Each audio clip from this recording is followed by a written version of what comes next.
Call this meeting to order. We'll start with the Pledge of Allegiance and the invocation by Commissioner Jones.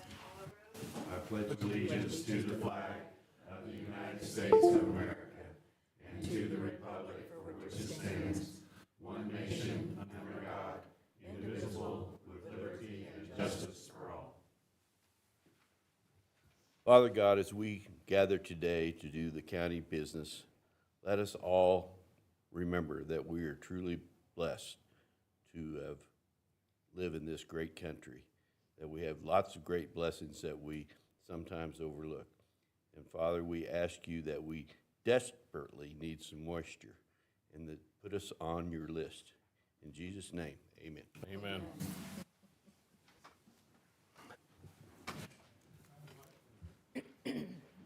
Next item on the agenda is the consent agenda. Does anybody have any changes or corrections?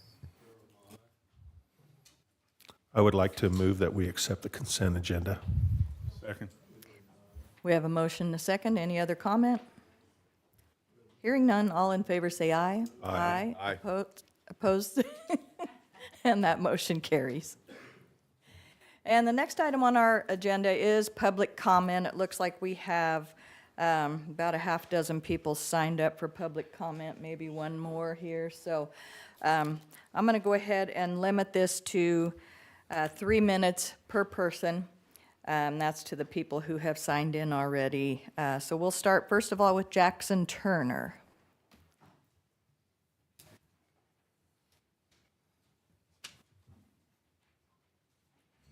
And if you'll state your name for the public record. Jackson Turner. I'd just like to start by saying I know that this meeting is not for this data center. It's in case somebody decides to address or approach about a data center, but let's be clear that this has already happened and it's been 4 years in the works.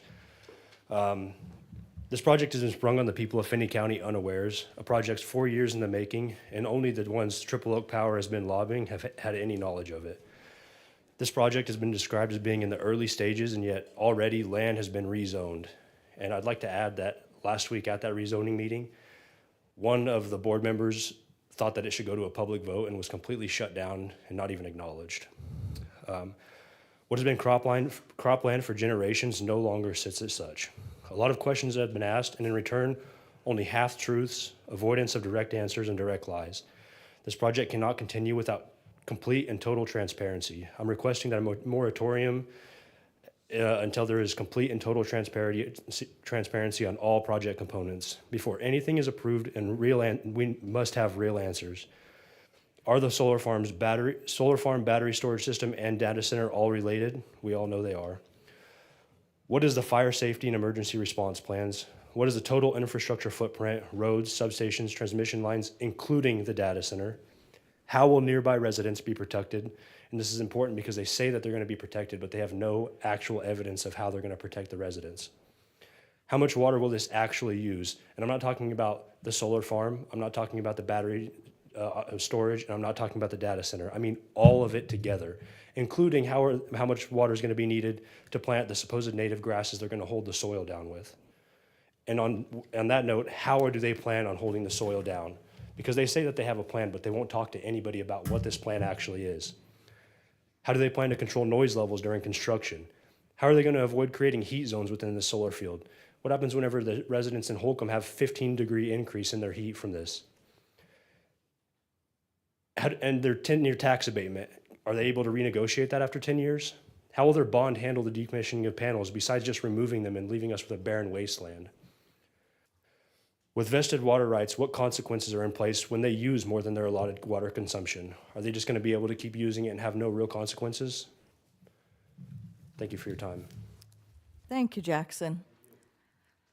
Next, we have Tucker Turner.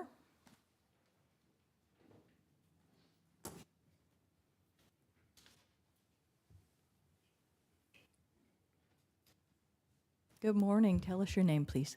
Tucker Turner. I'll just touch a little bit with what Jackson said. There was a lot of community concerns over these data centers.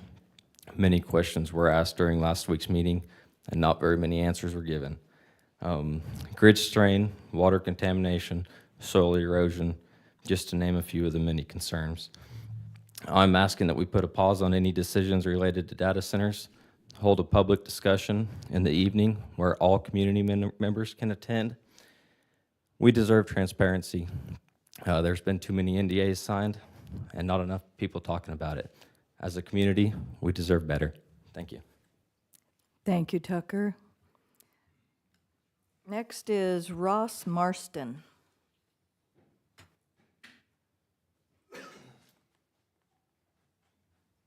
Good morning. State your name for the public. Ross Marston. You know, I look back 50, 60 years ago when all that was grassland out there, and what a huge mistake it was to tear that out and put sprinklers on it. Back then, there was 1,200 gallons of water a minute coming out of the ground, and they barely held that ground when they leveled it to farm. And now, you guys think you're gonna go out there and level that ground again with a quarter of the water and no sprinklers, and you think you're gonna hold it? You're crazy. Thank you, Ross. Next is Polly Witt.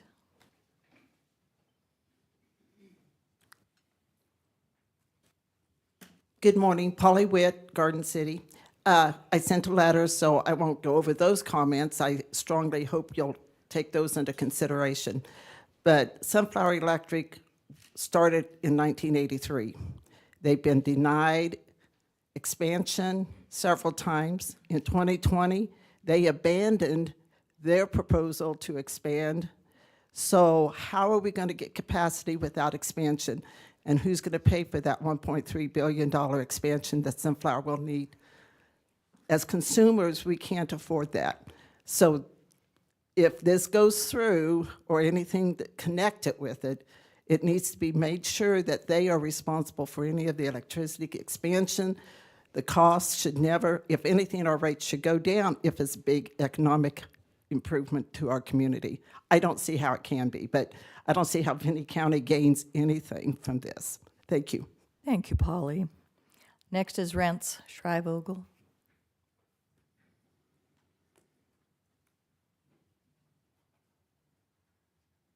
Good morning, Rance. Give us your name, please. Rance Schravogel. Good morning. Thank you for hearing us this morning. I know a lot of us have our opinions, and I don't want to sound like a broken record, but I am a Kansas delegate for the National Wildlife Federation, and I wanted to bring up some wildlife concerns and other environmental concerns for these solar panels. Solar panels in large quantities create what's called a lake effect. And what this means is migrating birds see this from the air and mistake it for a large water body. So they either strike them when they come to land, or the heat coming off of these things burn them to the point where they can't take off anymore, and then they die. And then the National Wildlife Federation has people hired to come up and clean the bodies up and identify what has been killed.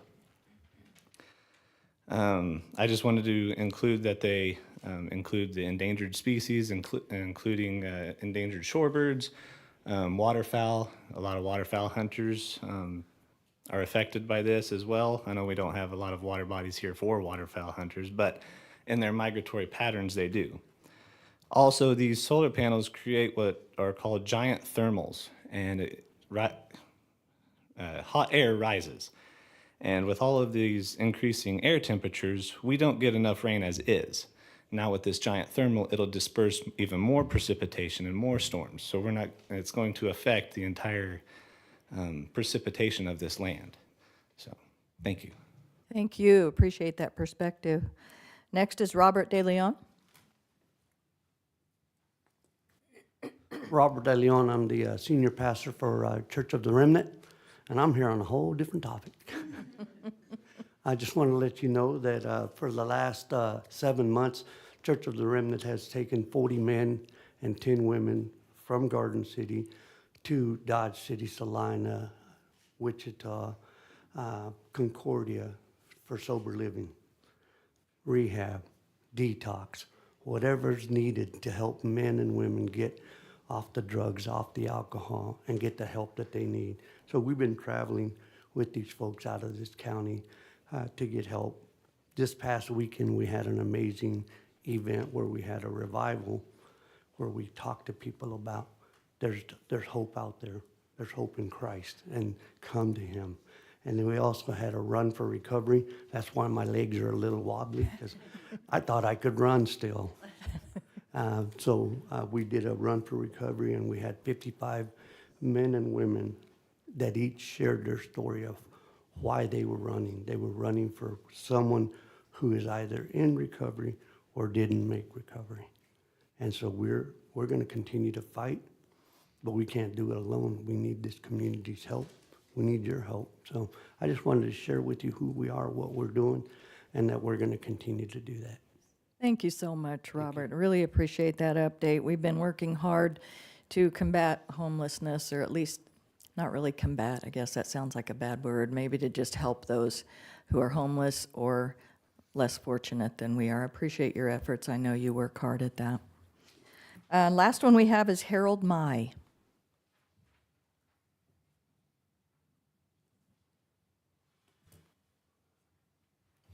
Good morning. Can you state your name, please? Harold Mai, live out between Garden and Holcomb. First three speakers pretty much covered everything that I wanted to cover, except I want to reiterate, I think we need to slow down the process. The public we didn't have any knowledge basically of this a week ago. Lana Duvall claims that there were some articles or comments in the paper at least 3 weeks ago. I didn't see it, and I read the paper pretty thoroughly. And I'm not on social media, so I guess I'm an old fart. But anyway, I think we need to take a pause here and take a good hard look at this. 6,000 acres of solar panels, I think will have a definite effect on our atmosphere around here. So I think you guys need to take a real close look at it, postpone the decisions, and inform the public about what's going on around here. The meeting last Thursday with the Planning Commission, I think that was all cut and dried before we ever got in there. The person that made the motion to approve it, I'm sure that was prepared by somebody else and he was just reading the motion. And I'm wondering if the whole dang thing hasn't been done before we even knew about it. So anyway, thank you. Thank you, Harold. I appreciate everybody coming out this morning. We do appreciate your comments, and I think one thing that we've learned is we try really hard to inform the public. We really do. We want you to know what's going on. We want to be transparent. Obviously, we need some work in that area. It's challenging, trying to get the word out there. We have a lot of people who read the newspaper, a lot of people who don't. Some do social media, some don't. So we will try really, really hard to make sure that we do inform the public and let everybody know what's going on. Thank you for your comments this morning. Next on our agenda, under new business, we have the Southwest Kansas Regional Juvenile Detention Center grant. And Beth, come on up.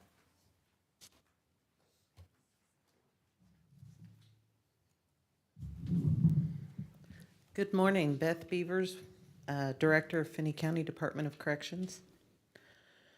The Board of County Commissioners is asked to consider and approve the state fiscal year 27 behavioral health grant and budget application signature page for the Southwest Regional Juvenile Detention Center and authorize the board chair to sign the associated memorandum of agreement with the Compass Behavioral Health. The JDC is applying to the Kansas Department of Corrections for the state fiscal year 27 behavioral health grant funding for the period of July 1st, 2026 through June 30th, 2027. As part of the grant application, the Board of County Commissioners must approve and sign the grant application signature page and the memorandum of agreement between the JDC and Compass Behavioral Health. In 2023, the Kansas Legislature adopted House Bill 2021, which requires juveniles in detention to receive a standardized risk and needs assessment within 72 hours of admission, an updated or completed case plan within 48 hours of the assessment completion, and access to behavioral health and substance abuse services, as well as case management services to connect youth and families to resources in their home communities following release. The Behavioral Health Grant is a collaborative effort between KDOC and JDCs to enhance behavioral health services for youth in detention. Through this partnership, the JDC administers the GAINS assessment to determine whether the youth requires a mental health assessment, substance abuse evaluation, or both. Once a referral is made, Compass Behavioral Health completes the evaluation within 24 to 48 business hours and provides any recommended treatment services.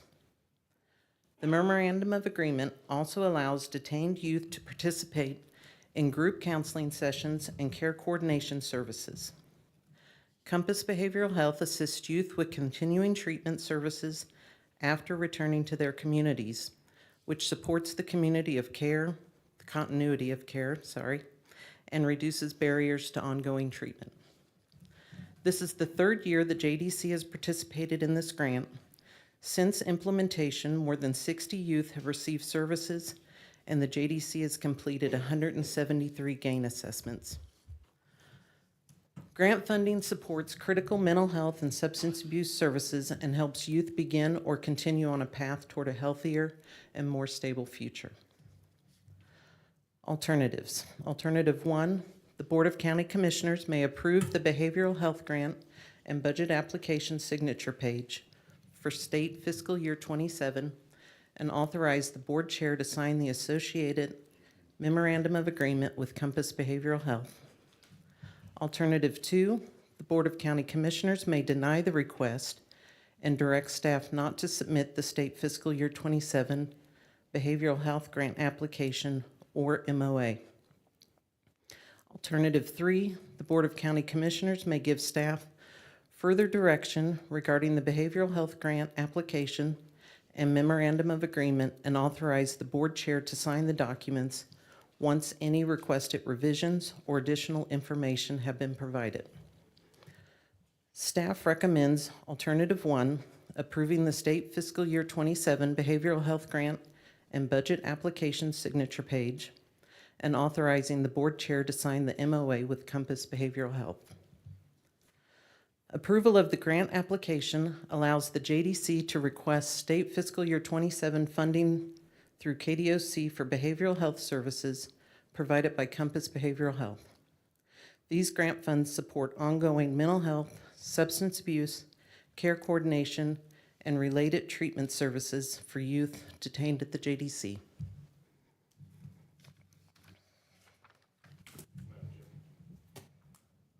Sorry. Does anybody have any comments, questions for Beth? Yes, sir. This one goes to council. On this memorandum, is it for the administrator to sign rather than the chair?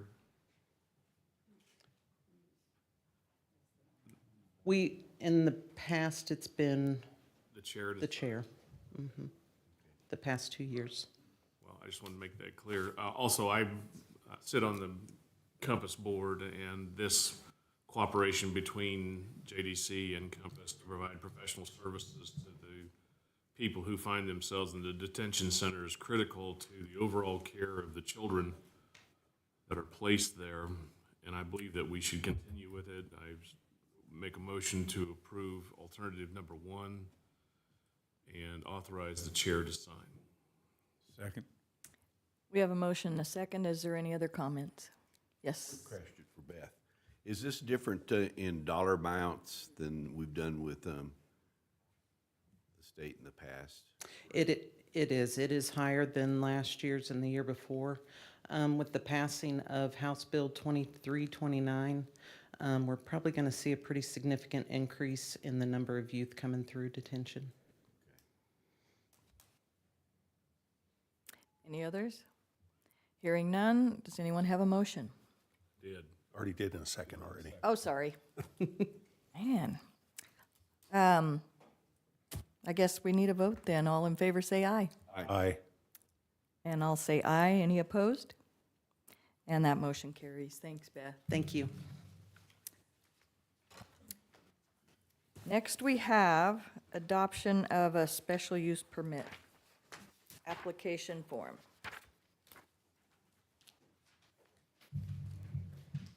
Good morning, Chair and Commissioners. Mackenzie Phillips, Development Administrative Coordinator. This morning, the Board of County Commissioners is asked to consider and approve the special use permit application form for data centers and amendments to the special use permit base application form. On February 17th of 2026, the Board of County Commissioners considered Resolution 07-2026 to establish Article 36, special use permits, within the Finney County zoning regulations and to make accompanying revisions throughout the code. Article 36 is a new framework for the review and approval of land uses that may involve unique impacts, operational considerations, and broader policy implications that require approval by the Board of County Commissioners. As part of the implementation of Article 36, the county is establishing a special use permit application process consisting of a base application form applicable to all special use requests and separate supplemental application forms tailored to each individual use category. The base application captures general information related to the applicant, site, and proposed use. The supplemental application forms are intended to collect the additional operational, technical, infrastructure, and impact-related information necessary for staff, Planning Commission, and the Board of County Commissioners to review. On February 17th of 2026, the Board of County Commissioners approved the base special use permit application form, along with the supplemental application forms for commercial solar energy systems and battery energy storage systems. At that time, staff indicated that additional supplemental application forms would be presented to the Board of County Commissioners as they were completed. The supplemental application for data centers has now been finalized and is being presented for consideration. The form is intended to address the unique characteristics associated with the use type, including site design, utility and infrastructure demands, environmental considerations, public safety, emergency response planning, traffic impacts, noise, lighting, water use, and decommissioning.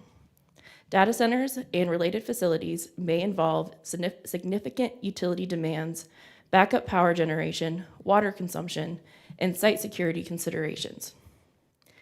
In addition to the supplemental form for data centers, the Board of County Commissioners is asked to consider amendments to the base special use permit application form. The base special use permit application form was created to be able to be amended as needed to accommodate the needs and requirements of proposed special uses. After further review from Folston Siefkin LLP, Burns and McDonnell, and county staff, the previously approved application form was modified to reflect recommended changes. The proposed supplemental application form for data centers and the proposed amendments to the base application form are intended to provide clear, transparent, and consistent process for applicants while ensuring the county receives the information necessary to evaluate these requests under Article 36 in the Finney County zoning regulations. Standardized forms also support the county's broader goal of modernizing county policies and regulations, improving transparency, strengthening public safety, and planning for Finney County's future. Adoption of the application form at this time will allow staff to begin administering special use permit applications for this use without delay and will provide applicants with a predictable and consistent review process. There are three alternatives before you this morning. The first, the Board of County Commissioners may approve the special use permit application forms for data centers and amendments to the special use permit base application form. Number two, the Board of County Commissioners may deny the special use permit application forms for data centers and amendments to the special use permit base application form. Or number three, the Board of County Commissioners may give staff further direction and postpone action on the special use permit application form for data centers and amendments to the special use permit base application form, pending additional modifications or clarification requested by the Board of County Commissioners. And staff recommends alternative 1, approve the special use permit application forms for data centers and amendments to the special use permit base application form as presented. For the fiscal and policy impact, adoption of the special use permit application form does not create a direct fiscal impact. The form establishes the administrative process necessary to implement Article 36 and provide the county with the information needed to consistently review special use permit requests. This action supports the policy direction established through Resolution 07-2026 and aligns with the county's goal to modernize county policies and regulations, improve transparency, strengthen public safety, and plan for Finney County's future. So before you go into consideration, we did want to, following last week's Planning Commission meeting, we wanted to read for the Board of County Commissioners the 27 evaluation criteria that the Planning Commission and the Board of County Commissioners must consider when determining their decision for special use permits. So within Article 36 in Section 36.050, titled Special Use Permit Evaluation Criteria, it states that in reviewing and making decisions on proposed special use permits, the Planning Commission and the governing body shall give consideration to the following evaluation criteria and factors to the extent relevant. Number 1, whether the proposed use complies with all applicable provisions of these regulations. Number 2, whether the proposed use is compatible with zoning and land uses of nearby properties in terms of scale, site design, and operating characteristics, including hours of operation, traffic generation, lighting, noise, odor, dust, and other external impact. Number 3, whether the proposed use is compatible with the character of the area. Number 4, suitability of the subject property for the uses to which it has been restricted or for the uses which are proposed. Number 5, whether the use will cause significant adverse impacts to the natural environment. And number 6, whether the use will cause significant adverse impacts on community facilities, the transportation network, or utilities in the area. Number 7, whether the use is in conformance with the comprehensive plan or other adopted plans for the area. Number 8, whether it is appropriate to limit the period of time the proposed use will be allowed, and if so, what that time period should be. Number 9, conservation of property values. Number 10, protection against fire and causalities. Number 11, observation of general police regulations. Number 12, prevention of traffic congestion. 13, promotion of traffic safety and the orderly parking of motor vehicles. Number 14, promotion of the safety of individuals and property. 15, provision for adequate light and air. 16, prevention of overcrowding and excessive intensity of land uses.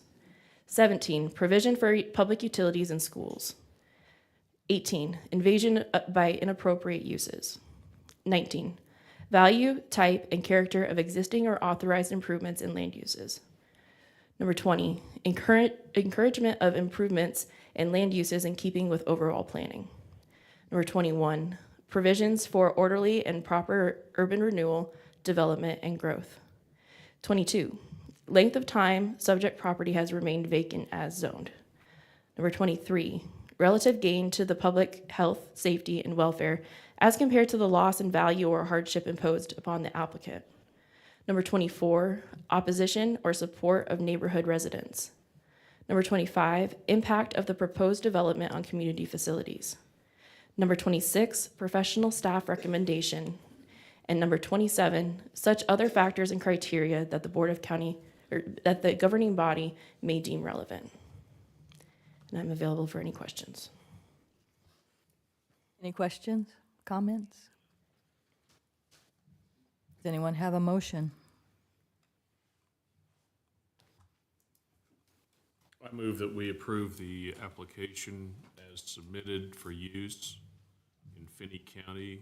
And I'm getting back to that. If you would, hold on, Madam Chair.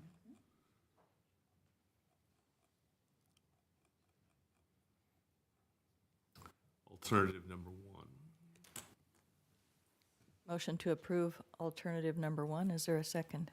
I'll second that. There is a motion, a second. Is there any other discussion?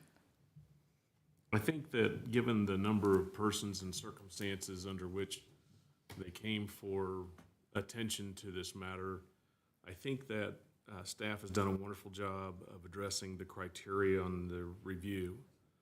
I would like to point out, Madam Chair, that it appears that many of the people who addressed us in public comment today didn't really understand what was going into the application, and in many respects were attempting to prejudge what the result of the application should be rather than wait and see what the application looks like. I think it's important for everyone in Finney County to know that we're open for business, and that means that we're going to carefully review these applications, being mindful of everyone's input, including those concerns that are addressed today. This board has been more intent on making sure that we're addressing not just the concerns we heard from you, but many others that you may not have yet considered. Those include, in my opinion, the use of our roads and facilities and infrastructure and the protection of those. This permit application that we are adopting today, if approved by the majority of the board, provides us as the final say on the permit application to provide all the safeguards that our community needs to be successful, to keep in mind the uses that are allowed, and also allows us to provide the opportunity for public input when the time comes. Very well said. I would also like to add that on the county's website, where it says today's agenda, and right next to it, it has agenda packet. If you would go to that agenda packet and open it up and then go to where it starts on page 33, it will actually list for several pages what the wording of this particular permit application reads and all of the different types of information that we would be asking for so that we have a thorough ability to review everyone's concerns that some of which were brought up today and some of them were mentioned by Commissioner Schultz that you may not even have thought about things that we have thought about that we may have concerns about. So if you are interested, go and start on page 33 of that agenda packet and start reading the form that we are going to be approving today. At this time, nobody has applied for this permit. I'm not aware of anybody who's actually interested in applying, although I hear rumors just like what everybody else hears. But until such time as somebody fills this out and we have an opportunity to examine that document and make sure that all of your issues are addressed, all of our issues are addressed, and we can make an informed decision at that time. Thank you. Commissioner Utes? Yes. Mackenzie, I really appreciate you pointing out those 27 bullet points or 27 numbers, Commissioner Schultz. I always get hammered on bullet points versus numbers. But I think that the passing of this will allow us to provide that transparency many in the audience had asked for when those apply.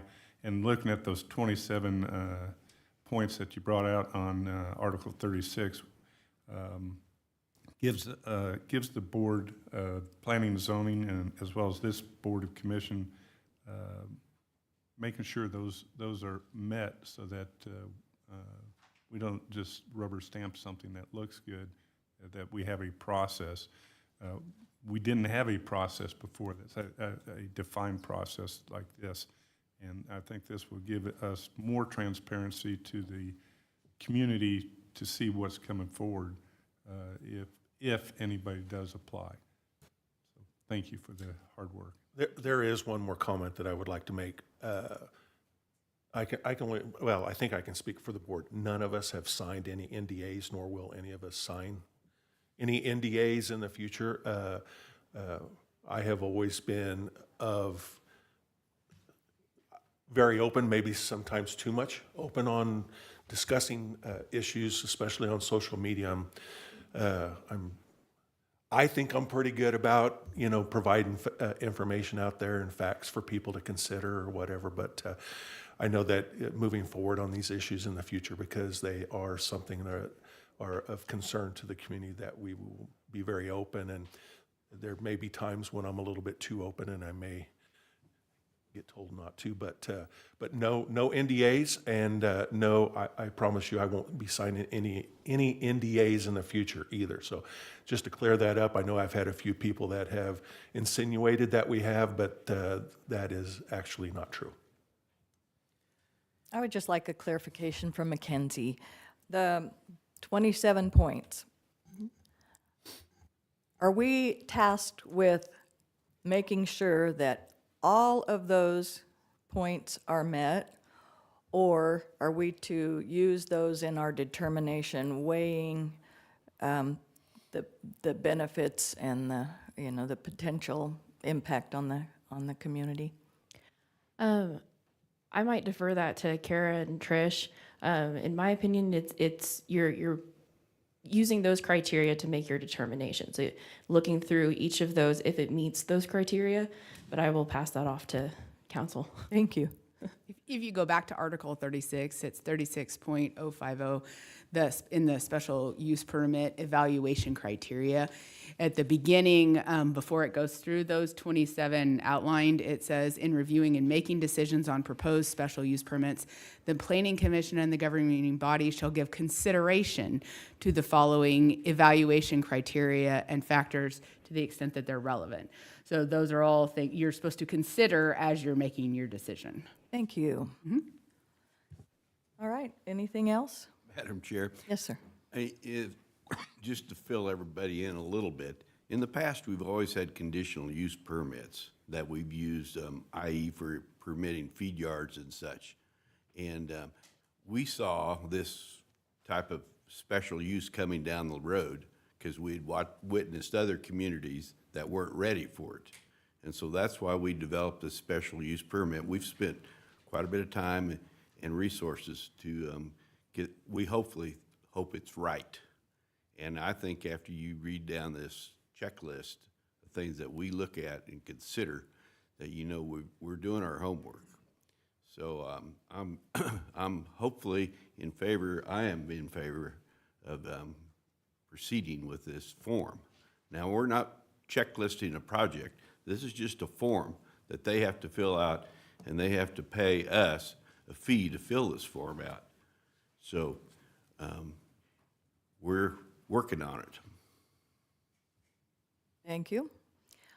Hearing no other comments, all in favor say aye. Aye. Opposed, nay. And that motion carries. Thanks, Mackenzie. Thank you. Next, we have Derek Ramos. Selection of construction manager at risk. Good morning, Madam Chair and Commissioners. Morning.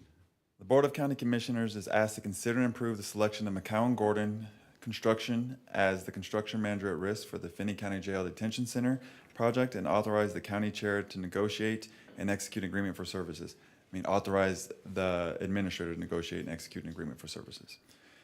Finney County has been engaged in planning for a new detention center in response to long-standing operational limitations and facility deficiencies associated with existing jail facility located within the current law enforcement center. The current arrangement has created ongoing operational and maintenance challenges, included repeated plumbing-related incidents affecting offices located below the jail floor. To address these issues and provide a long-term solution, the county has advanced planning for a new detention facility designed to improve operational efficiency, safety, and capacity for future needs. The proposed project includes construction of approximately 56,575 square feet detention facility with approximately 200 inmate beds, along with kitchen and laundry facilities, multi-purpose and program space, administrative areas, building service areas, site development, parking, and future expanding considerations. Project planning and budgeting have assumed an estimated construction value of approximately $55 million. Finney County previously retained HMN Architects and Associated Engineering Consultants to provide architectural and design services for the project. As the design process advances, the county initiated a request for qualifications and proposal process to select a construction manager at risk, to provide pre-construction and construction management services, and to work collaboratively with the county and design team throughout the remainder of the project. Consistent with the RFQ process and Kansas law governing construction manager at risk procurement, all 4 firms that submitted qualifications were included in the shortlist and invited to participate in an interview and proposal phase. Because the county received qualifications from fewer than 4 firms, all responding firms were invited to continue through the process. So the RFQ established a 2-step evaluation process. First, firms submitted qualifications, and shortlisted firms were subsequently interviewed and asked to submit fee proposals. The evaluation consisted of 3 scoring categories. 1, qualifications worth 40 points, fee proposal and total compensation worth another 40 points, and discretionary evaluation for 20 points for a total possible score of 100 points. A selection committee was assembled to review the submissions and participate in the evaluation process. The committee included representation from Finney County, the City of Garden City, and HMN Architects, and participants included County Commissioners Mike Utz and Kevin Basque, Garden City Vice Mayor Deb Euler, and staff and project representatives involved in the project planning process. The use of a multi-party committee ensured the selection process incorporated operational, owner, design, and community perspectives for a project of this size and importance. The committee first reviewed the qualifications submitted by the responding firms. This evaluation considered each firm's experience with detention and justice facilities, history of delivering projects of comparable size and complexity, proposed project approach, key personnel, and demonstrated ability to work collaboratively within established budget and schedule constraints.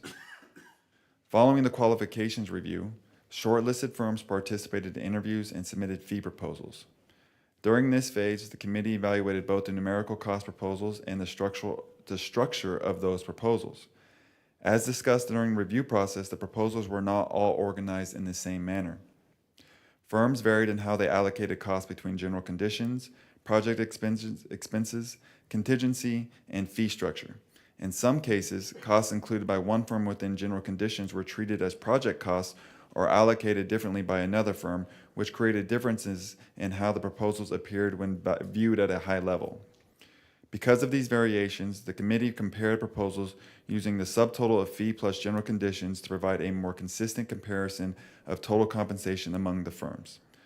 The 4 responding firms and their submitted subtotals for fee plus general conditions were KBS Constructors at $3.242774 million, Hutton Construction at $3,836,302, Crossland Construction at $4,150,491, and McCowan Gordon Construction at $4,292,275. The lowest proposal received the maximum score in the compensation category, with proportional adjustments applied to the remaining firms based on the difference from the lowest proposal. In addition to qualifications and costs, the committee used a discretionary evaluation category to assess overall value considerations not fully captured by price alone. This included proposal clarity, completeness of scope, project approach, experience with comparable facilities, and the committee's overall confidence in each firm's ability to successfully deliver the project. Because firms structured portions of their proposals differently between general conditions and project costs, this category also allowed the committee to consider those structural differences where the cost breakdowns were not perfectly apples to apples. After completing the evaluation process, the final scoring results were McCowan Gordon at 91.33, Hutton Construction at 87.33, KBS Contractors at 79.50, and Crossland Construction at 76.25. Based on the combined evaluation of qualifications, fee proposal, and discretionary scoring, McCowan Gordon Construction received the highest overall score and ranked first among the responding firms. Kansas law requires the board to select firm providing the best value based on the proposal criteria and weighting factors established in the request for proposal. Section 19-216E4B further provides that the board shall proceed to negotiate with and attempt to enter into construction manager at risk contract with the firm receiving the best total score.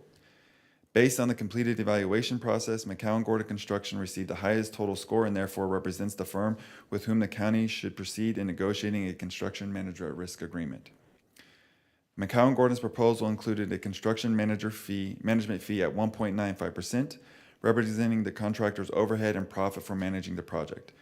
Their proposal also included general conditions totaling approximately $3,240,289, which covers project staffing, job site office and equipment, temporary construction items, and required bonds and insurance.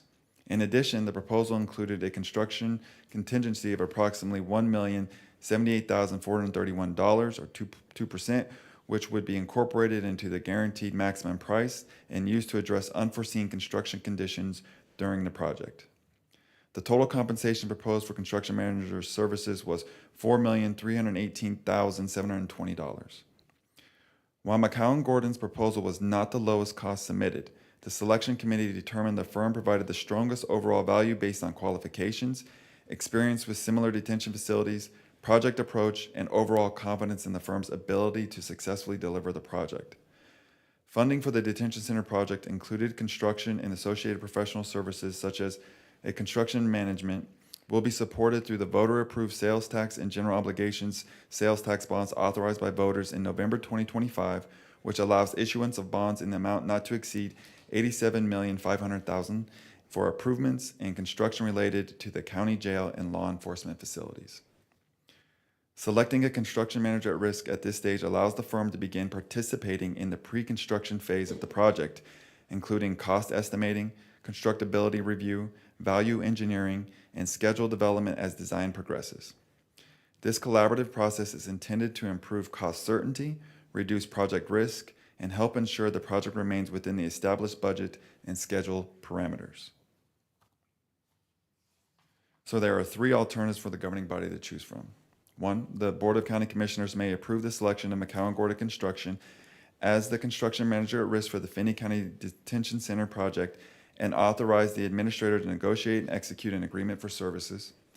Two, the Board of County Commissioners may deny the selection of McCown Gordon Construction as the construction manager at risk, and if denied, staff would return to the board with further options regarding the selection process. And three, the Board of County Commissioners may give staff further direction regarding the selection of a construction manager at risk or request additional information before proceeding. It is staff's recommendation that the governing body approve the selection of McCown Gordon Construction as construction manager at risk for the Finney County Jail Detention Center project and authorize the administrator to negotiate and execute an agreement for services. This recommendation is based on the completed selection process, the final combined scoring of the selection committee, the representation of county, city, and design team interests within that process, and staff's conclusion that McCown Gordon offers the strongest overall value to Finney County under the evaluation structure used for this procurement. Fiscal impact. The project planning and proposal process for the detention center has been based on an assumed construction value of $55 million. The CMA RFE proposal review considered proposal compensation associated with pre-construction services, fee, and general conditions as part of the selection process. Final contract terms, including compensation structure and subsequent guaranteed maximum price considerations, will be subject to negotiation in the formal agreement. Funding for this project is associated with the detention center project budget as authorized by the board. Approval of this item does not establish the final GMP or guaranteed maximum price for construction, but it does authorize the county to proceed with negotiation of the construction manager risk services agreement as a next step in project delivery. And I'm happy to answer any questions, and I have Todd Dumler with McCown Gordon as well as Sean Harding with HMN Architects to help answer any questions the governing body may have. Madam Chair? Yes, Commissioner?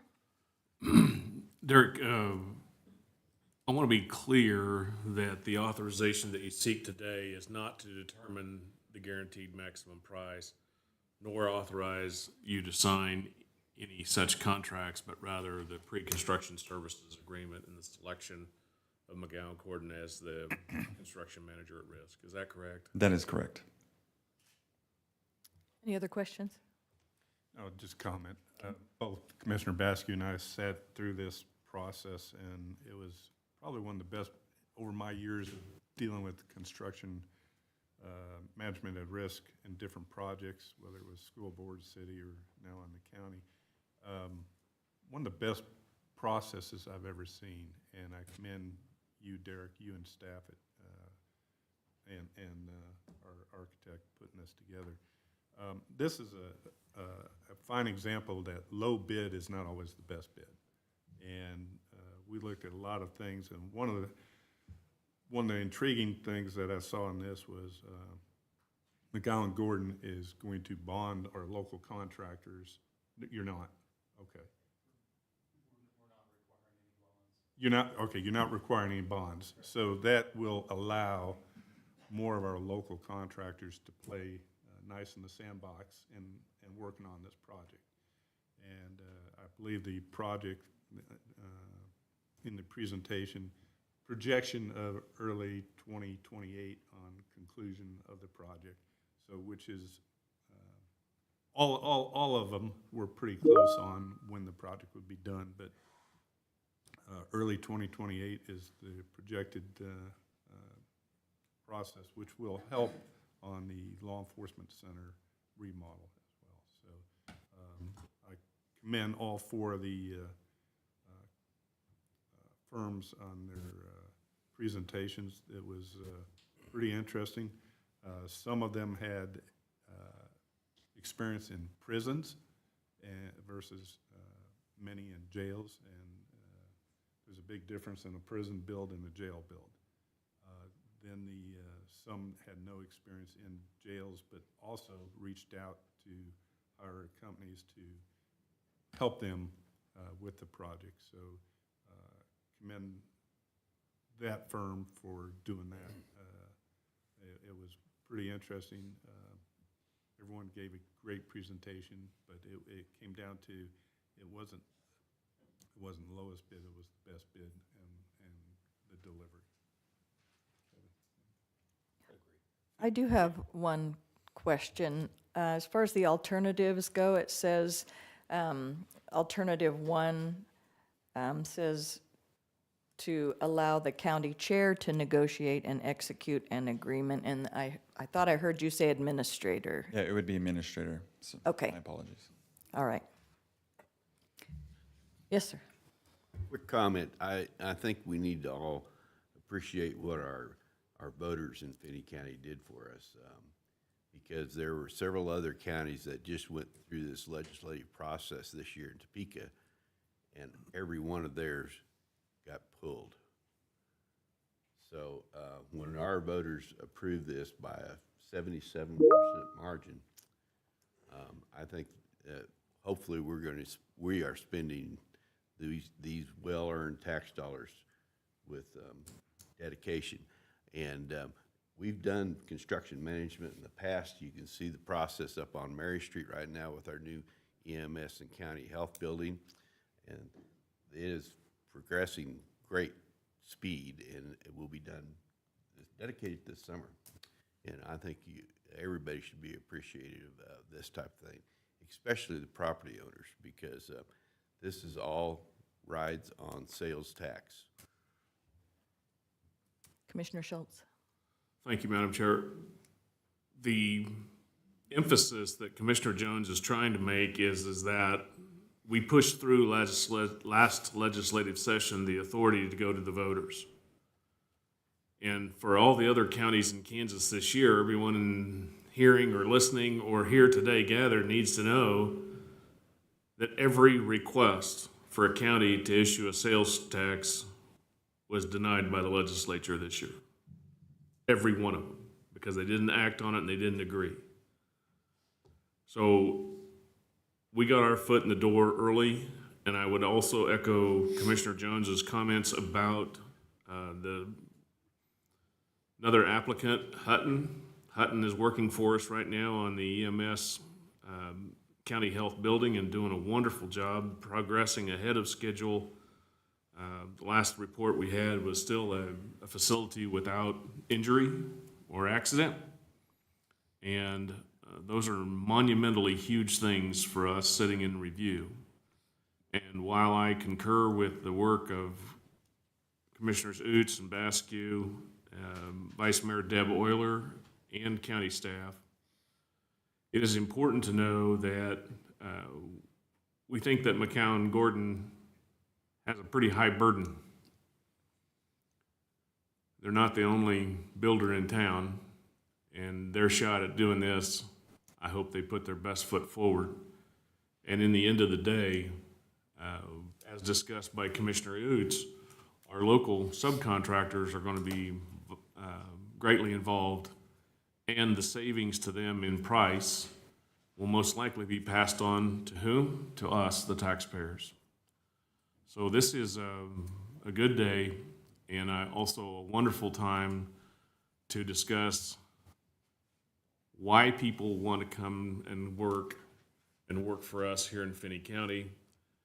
And Madam Chair, I'm digressing just a little bit, but while we had a really good discussion about a lot of things going on, this community and this meeting, it's proud to be a person from Finney County where people listen and care about listening to each other, and determining this construction manager at risk is a really big issue.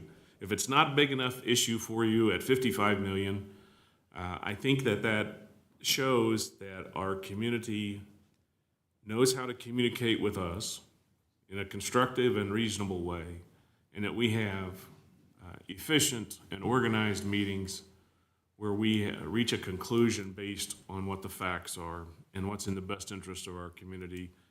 And so I guess I'm setting the bar fairly high for McCown Gordon, because Hutton has done us a really good job, and I look for them to finish. And it's not how you start, it's how you finish. And I think that's going to be the test for the person selected. With that said, Madam Chair, I move that we approve alternative 1 with the amendment that the administrator be allowed to sign the initial contracts. Second. We have a motion and a second. Before we proceed to a vote, I really would like to meet the McCown Gordon representative, if you wouldn't mind coming up. Good morning. Tell us who you are and a little bit about what you do. I'm not as tall as Derek. I got to pull this down a little bit. So, good morning. My name is Todd Dumler. I'm the senior project manager for McCown Gordon Construction. I live in Mays, Kansas. Our office is in Wichita. So my day-to-day activities are involved in the pre-construction of a project, and then on this one, it will be involved as the project manager as well. There'll be a whole team of people on as you can imagine, a $55 million project takes a lot of people to make sure that things are procured properly, that they're installed properly. So there'll be a whole team, and I think some of you met the superintendent, Tim Elliott, who'll be here. But there'll be a whole supporting crew involved with this project. But we're very excited to get started. We've had a sit-in on a few meetings, just seeing where we're at with the design. And Sean and his team at HMN have done a really good job getting the plans to the point where they're at right now. But I think we're in a good spot here. So what else can I answer for you? Anybody have any questions? All right, thanks for coming today. Yeah, thank you. All right, there is a motion and a second. All in favor say aye. Aye. Opposed, nay. And that motion carries. And item 4D. Okay. The Board of County Commissioners is asked to consider and approve indigent burial assistance for a Finney County resident in an amount greater than the $750 limit established in Resolution Number 11-2012. A Finney County resident recently passed away while experiencing homelessness in Finney County. The deceased had been living alone along the river at the time of his death. According to information provided by Pastor Robert De Leon, the deceased had no employment, no health insurance, no estate, and no financial resources available to pay for funeral or burial expenses. The deceased has a surviving brother. However, the relationship has been estranged for an extended period of time and only recently reestablished prior to the death. The brother has indicated that he is not financially able to assume responsibility for the final disposition costs. Kansas law provides authority for the county to assist with final disposition costs when no next of kin or responsible party is able to assume responsibility and when no estate or other assets are available. KSA 22A-2015 provides that if no property is available to pay expenses, the county may authorize cremation or burial expenses in accordance with KSA 39-713D. Resolution number 11-2012 establishes $750 as a reasonable compensation amount for cremation and/or burial of unclaimed bodies and indigent burials in Finney County. The resolution further requires that the deceased be a resident of Finney County, that available assets be used first, and that the total resources for the family or estate not exceed $2,000. Staff obtained cost estimates from 2 local funeral homes for the final disposition services. Garnan Funeral Home, $2,020, and Robinson Funeral Home, $4,080. Based on the information provided, the deceased meets the eligibility requirements established by Resolution number 11-2012 because he was a resident of Finney County, had no estate or financial resources, and no family member is financially able to assume responsibility for the costs. The primary policy question for the board is to whether the county may authorize payment above the $750 limit established in Resolution number 11-2012. While state statute authorizes the county to provide burial assistance when eligibility requirements are met, the board would need to specifically authorize payment in excess of the amount established by the current resolution or consider amending Resolution number 11-2012 to reflect current funeral and cremation costs. There are 4 alternatives for the governing body to choose from. 1. The Board of County Commissioners may approve indigent burial assistance through Garnan Funeral Home in the amount of $2,020 and authorize payment above the $750 limit established in Resolution number 11-2012. 2. The Board of County Commissioners may approve indigent burial assistance in an amount not to exceed $750 in accordance with Resolution number 11-2012, with any remaining costs to be addressed by other sources. And 3. The Board of County Commissioners may deny the request for indigent burial assistance above the $750 limit established in Resolution number 11-2012. And 4, the Board of County Commissioners may give staff further direction and return with a proposed amendment to Resolution number 11-2012 to reflect current cremation and burial costs. It is staff's recommendation of alternative 1 and recommends the Board of County Commissioners to approve indigent burial assistance through Garnan Funeral Home in the amount of $2,020. This recommendation is based on the lack of available estate assets, the inability of next of kin to assume responsibility, the county's statutory authority to provide indigent burial assistance, and the need to provide a dignified final disposition at the lowest available cost. The fiscal impact funding for this request would come from Coroner and Health Services under General Administration 001-01-52 or 5429, leaving a balance of $161,129.02 in the fund. Approval of alternative 1 will require payment above $750 amount established in Resolution number 11-2012. And I'm happy to answer any questions. I don't have any questions, Madam Chair, and I'm ready to make a motion. Well, I just have a couple things. Derek, can you tell me when the last time was that this was done? I think Dory might have. It's been a number of years. Is that correct? 2023. 2023. So this is not something that happens frequently, but I think it is something that should be addressed, and I would like to ask the staff to look at amending that resolution in the future. Anything else? To reflect current charges, is that? Yes, yes. And just, I guess, for your information, when you look at the Kansas administrative regulations, if he was on assistance and the secretary for the Department of Children and Families was paying this, the amount that's in that administrative reg 30-4-98 is a maximum of $2,000. So around this range is probably about where it is, at least as far as that level goes. It's a little difficult making an amendment when we know that prices of everything go up, but at least we should be a little bit closer. Yes, Commissioner Schultz. Well, here it goes. The Constitution of the state of Kansas places the general welfare of citizenry not on the state, but on the counties. The statute that's cited is correct, and the administrative regulation that council cited is correct. But it still comes down to our responsibility to provide for the public welfare and take care of a person who's deceased and to refund adequately the person who is volunteering for this service. I think that Garnan's price is reasonable, that we should authorize it, and in the future, when the time comes and we have an abundance of time to revisit Resolution 11-2012, we can do so, but for today,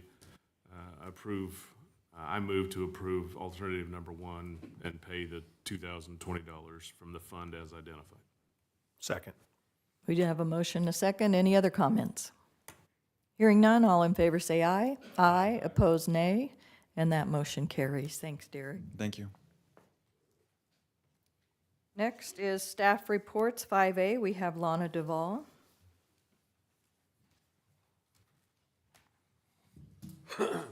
Good morning, Chair and Commissioners. Good morning. Lana Duvall, President CEO of Finney County Economic Development Corporation. Normally during this time, I talk to you just kind of generally about different projects we're working on, but I thought you all might appreciate getting a little more in-depth in the public meeting where we have folks who are obviously interested in the projects that we've been looking at. For us to explain a little bit more of the criteria that we used when we were looking at this. So first of all, I appreciate you guys analyzing the decision that you had to make this morning regarding the special use permit application. This really is about creating that framework, and I appreciate you all taking the time to read that. You know, as Mackenzie stated, as Commissioner Schultz stated, I think it's possible we may have to go back and amend some of the special use permit language and what we're asking for as we actually get into these projects. But until we see an actual application, I don't think we really could make a perfect process, if you will. So I think it is really important that we have a framework, but again, I think we may find that as these projects come along, there's different information that becomes available to us through that process. A couple of things I just, you know, sometimes as governing bodies, every option you're looking at seems hard. You know, sometimes there's risk regardless of the option you choose. Sometimes it demands courage to weigh the two hards, if you will. And I think that's okay, but I think it's important to acknowledge that and to know that sometimes we do have to choose our hard, right? There isn't an easy out, and we have to decide which decision we're going to look at. So again, thank you for doing what you did there. I also want to mention we were really intentional in this project process that we created for these types of projects. Again, because we knew that the public was going to have a lot of questions and want to know about these project types. So this process that we've created, we haven't found another one exactly like it anywhere else. There really wasn't one that we could go copy and paste, if you will. We had to make a decision that we wanted them to be very public. We wanted you to get as much information as you could. But we also understood that for these projects, they're looking at millions and sometimes billions of dollars in investment, and they needed this first step taken care of before they could decide that they would invest additional money into getting us more concrete information about the project, if you will. So a couple of things that I do want to address because it came up in last Thursday's public hearing, which was unrelated to data centers, but still I think along the same vein. There's been this accusation that we're trying to keep these projects a secret, and that just isn't accurate. You all know that, but I want to reinforce that information. You know, I've heard a comment earlier that these have been in the works for 4 years. Not in our office, not with you all. They've not been in the works for that long. That doesn't mean they haven't been talking to landowners. I think it's entirely possible they've been talking to the landowners that long.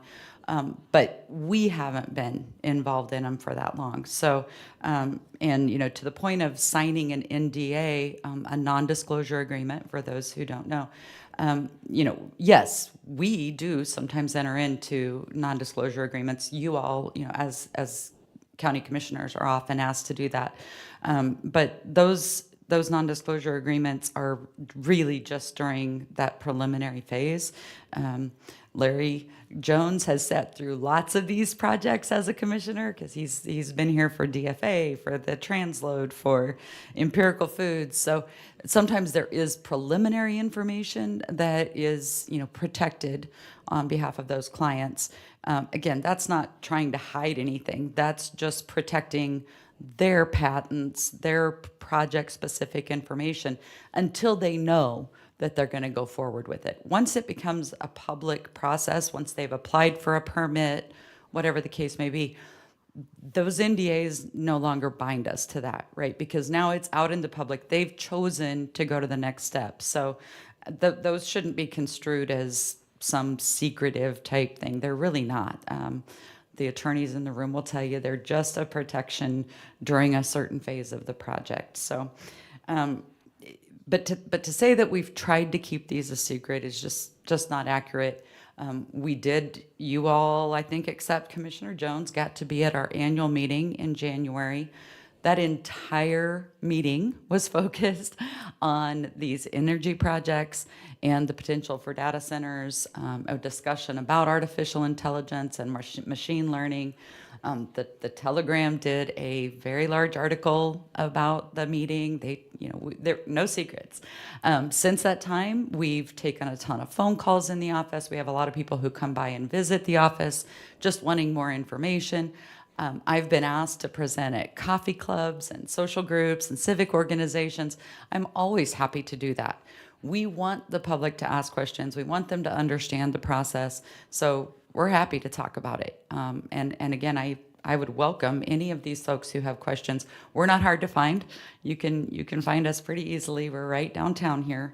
And as you all know, oftentimes when you have constituents who raise concerns, you just call us up and say, hey, one of my constituents wonders about that. Can I bring him by the office? Larry's done that many, many times. Commissioners have called me from their coffee groups and said, hey, can you come to McDonald's real quick? Because we've got some folks who have some questions. Again, we're happy to do that. So as elected officials, just remember, you can't be held responsible if people don't choose to inform themselves, right? Or don't look for that information. So Commissioner Gurman, you said it perfectly. We put stuff on social media. We put stuff in the newspaper.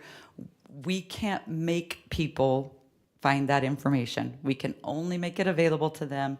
And then it's really on them as an informed democracy to find out more information. So when we're looking at these types of projects, you all are aware of this, but a lot of the stuff we were looking at was the same thing we're hearing from the public, right? When we first started talking about data centers, we had the same reactions. We had heard all of the different comments made from other communities. They use a lot of water, they use a lot of energy, all of those things.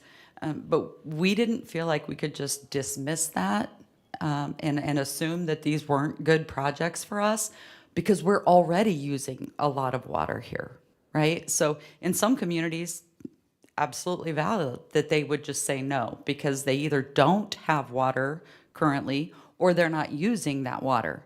But here, contrary to everything that gets said that we've used so much water, yes, we have used a lot of water, but we still have a lot of water. And so for us looking forward, it isn't so much about how do we use no water, it's about how do we use less water and how do we make sure that we preserve water? So how do we make sure that we get under the usage level that we're replenishing at, right? That's the number that gets talked about all the time. It's that Q stable. How do we make sure we're not using more than it's getting replenished? So those were the conversations we had to look at when we looked at that for the project area that came to us first, which was in November was the first that we saw the actual project area that this first project was talking about. Our first job was to go in and say, okay, how much water is getting used in that project area right now? So when we did that, the numbers for 2023, which was the most recent water data we had at that time, and this stuff is all publicly available. Again, We're happy to walk people through this. If they want to come to our office, we can show them where to get this information. But that project area was using roughly 10,000 acre feet of water per year. So we can't assume that everybody knows what acre feet means. So I'm going to give you a quick response to that. So acre foot is really talking about the amount of water that it takes to cover 1 acre of land to a depth of 1 foot. That helps some of us to better visualize it, but we can go even further and we can actually convert that to gallons. So 1 acre foot is equal to roughly 325,851 gallons of water. So we're all a lot more used to thinking in terms of gallons when we think of liquids. So I think that's helpful for people. So the land that we're talking about at 10,000 acre feet, that's roughly 3.26 billion gallons of water that are currently being pumped, not allocated, pumped on that land each year. And that, again, is to farm that land, right? That's what's happening out there right now. So when our first question back to the project was, how much water are you talking about? And they said, well, we can't answer that perfectly right now because we don't have a final design. We have engineers working on that, but we think that it's possible we can do it for far less than half of that amount of water on the same footprint. Well, we couldn't, it would have been very irresponsible for us to say, we're not really interested in looking at that. We knew you would be interested in looking at that, so it was our job to get more information about that, right? So again, it's not about looking at this the same way other communities are.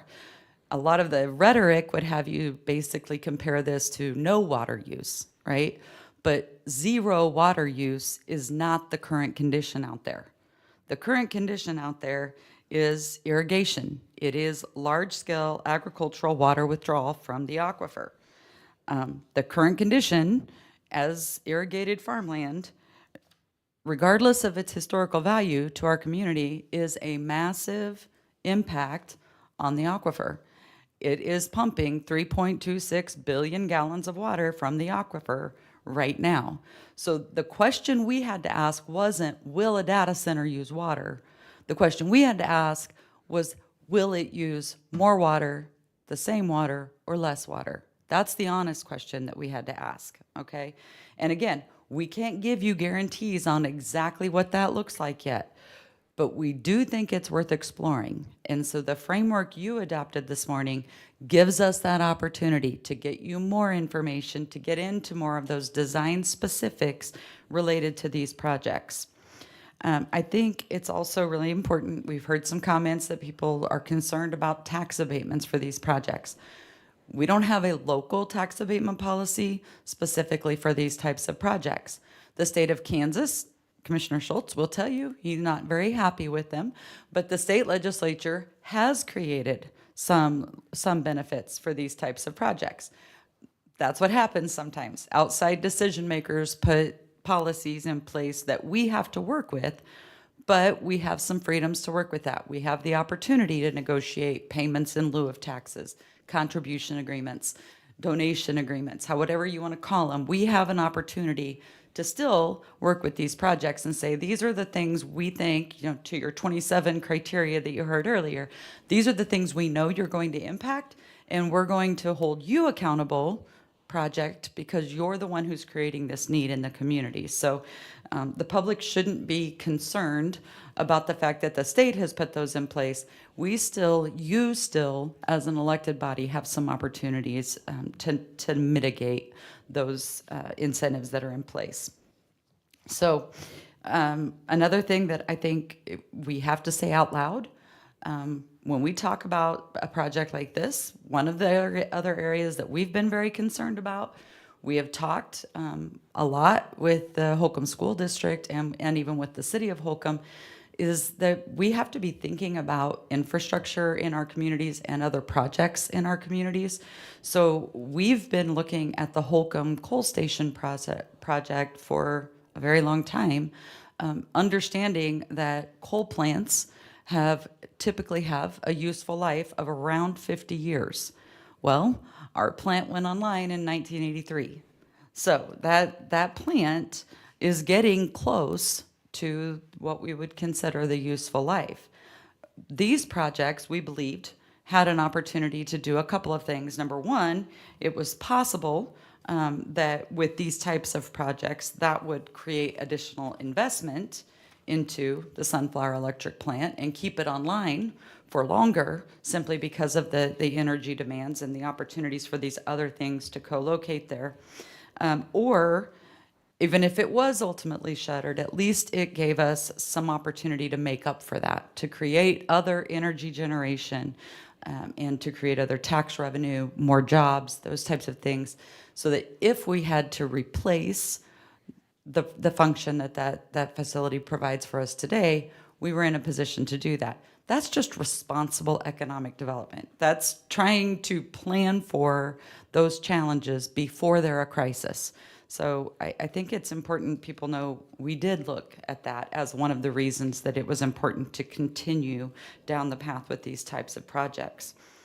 And I think we've heard concerns that these will cause growth and we're not ready for growth and we don't know how to do growth.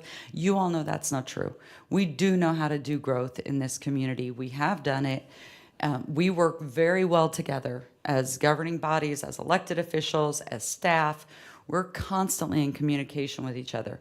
We do know these types of projects impact housing and childcare, workforce training, education, quality of life amenities. We get that. And we're already working among our partnership group to make sure that we're ready if these projects can happen in the community. We also know the taxing jurisdictions that would be impacted by these projects only include Finney County, Garden City Community College, and Holcomb School District. But we know that if these projects happen, we're also going to have impacts in the city of Garden City, the Garden City Public Schools, and other taxing entities. The city of Holcomb will be involved. So we're not going to lightly go into this and say, we'll figure it out. Somebody will take care of it. We're working through how do we make sure that those tax revenues or pilot revenues or contribution agreements get divvied out among the entities that are actually going to have to shoulder the burden of the growth. All of those conversations are already taking place. You all know that. Many of you are a part of those discussions. We're going to continue to have those conversations, because if we can't do this right, if we can't plan accordingly, then we shouldn't do these projects. So we're not going to encourage you to do them unless we know we have a plan in place to deal with the project and the growth that can come with them. I also think this is a good time to mention that we do often have to live with one-size-fits-all approaches. And again, Commissioner Schultz is really quick to point these out. When other folks make decisions for us, they're not always in our best interest. So for one of the things that we're working on is asking these university partners, the global companies, private companies, Garden City Community College, we're asking all of them to really dive into research and innovation research that can happen here. So that when we're looking at water, at energy, at sustainable farming practices, at sustainable animal agriculture, all the things that are being talked about on a global level, we want to talk about those things here, because we actually have a stake in how that research goes. We know that they're often going to come back to us and say, here's what we decided in a laboratory or in theory or in some other think tank somewhere else.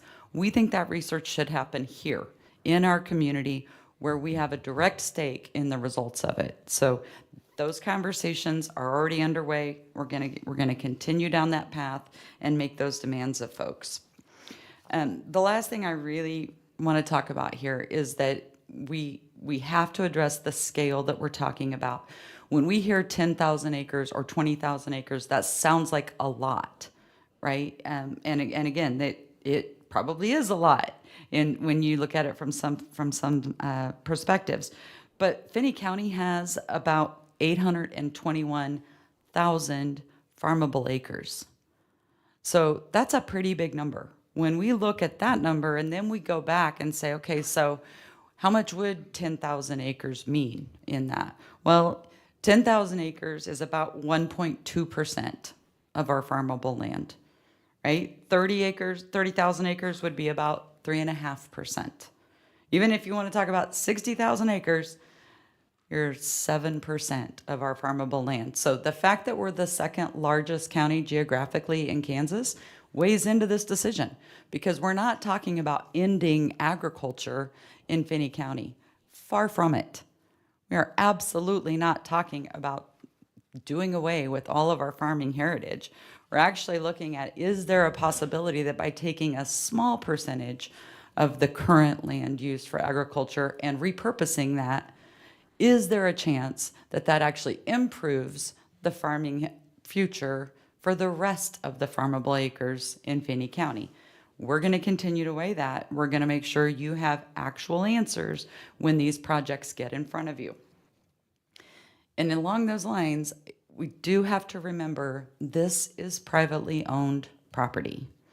So when we're talking about whether or not we should even consider these projects, I think it's important to recognize the weight that's lying on these private landowners too. We have to acknowledge that they often get skipped over and forgotten in this process. And for those landowners, this isn't just a business decision. For them, it's a family question, it's a legacy question, it's a question tied to generations of memories, identity, and pride tied to this land. When it's been in agricultural use for years or decades or generations in some cases, they don't make this decision lightly. These landowners are weighing very hard choices. There is no simple good or bad for these landowners. They're weighing their family heritage, generations of farming history, their emotional ties to the land, the realities of shrinking water supplies, the long-term productive capacity of that land, the rights they have as property owners, and the responsibility they feel to make the best decision, not only for themselves, but for the generations that are coming. And that's not easy. It's hard to look at land that has helped define your family's history and ask whether the future of that land needs to look different. It's hard to weigh sentiment against science. It's hard to weigh tradition against the math of a shrinking aquifer. It's hard to weigh the expectations of others against the responsibility you owe your own family. But that's the kind of hard decisions they're being asked to make. In this country, we have to be really careful before we let people who don't own the land, who don't carry that responsibility, who don't shoulder that burden, we need to be very careful about letting them dictate what that landowner can do with his property. We shouldn't presume that anybody else knows better than they do what they should be considering.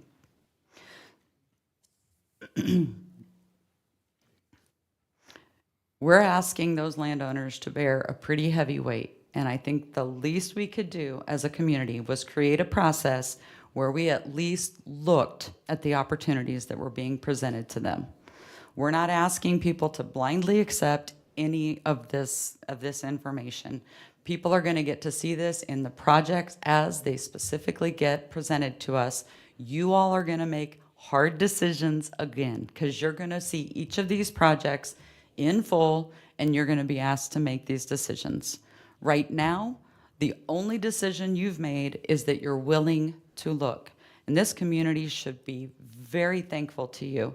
I can assure you the landowners are very thankful to you for at least giving us the opportunity to look at what something different could mean for our community.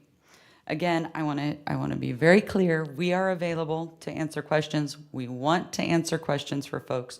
You all know that. We work closely together with not only you all as electeds, but also with the staff. And we don't want this community to feel like they're getting something pushed down their throats. But we do want them to understand that these are hard choices to make, and they need to be made with all of the information in hand, not just based on some meme shared on Facebook. So happy to answer any questions you have.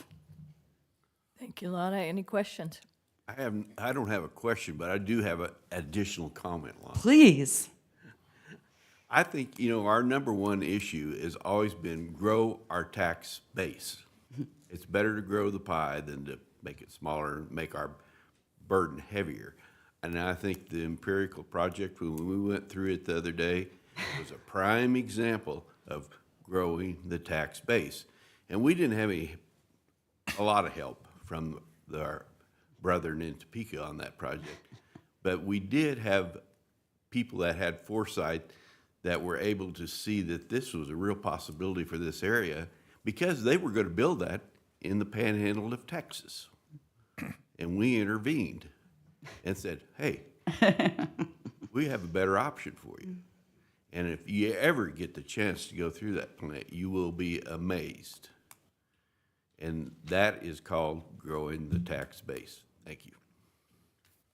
Madam Chair, my comment on this is that too many communities in our state, when faced with renewables, data centers, battery storage, so forth, their commissioners and their staff took a reactionary response. We instead started in November with revising our regulations and so forth to provide the methodology to where people could potentially invest millions, if not more than $1 billion, in our community, growing the tax base, but in a structured way in which companies are responsible to us. And in that regard, Lana, I will state without hesitation that Garden City doesn't need a certain type or kind of industry. A certain type of kind of industry needs our open spaces. These folks need us, but we as a community, we are plowing the ground correctly for the first time in our state by changing our regulations to serve the needs of the public before there's an application, before there's a zoning decision. There's an application process that makes these companies disclose the information that's vitally important to all of us. And when we have the process that is due, and I don't mean to make the legal term that bad, but that process, that due process, or the process that's due, you're seeing that play out today in front of everyone. And Lana, your staff has been involved in this, along with Trish Voth at Fulton Siefken and Kara Schartz, our county counselor, as well as our administrator, to make sure that, and Mackenzie, I forgot to include her, but to make sure that this application process provides the greatest amount of information so that a detailed and finely tuned land use decision can be made. And finally, nobody's going to build anything until they have a community benefit agreement that's suitable to the five of us. And the people in the room need to know that that community benefit agreement, there's a lot in that application that they have a lot of responsibilities to do, and we will see that they do it if we choose to approve their application. So I think that one of the key things about your presentation here today and for everyone is to know that we're not prejudging it either. And I think that too many people want us to prejudge a type or a kind of project.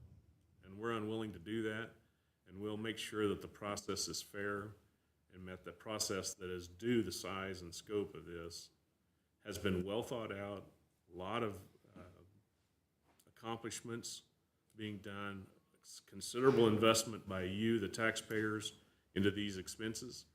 But this application alone that was discussed last Thursday covers the cost to the county of making this inquiry thus far. The taxpayers have been protected, and we continue and will do so. Thank you, Madam Chair. I would, sorry, excuse me. I would like to add, you made me think of the other part of this too, that we're hearing a lot of concerns about. There's people who say, we don't even need artificial intelligence. We don't even need all this AI. We don't even need all this stuff.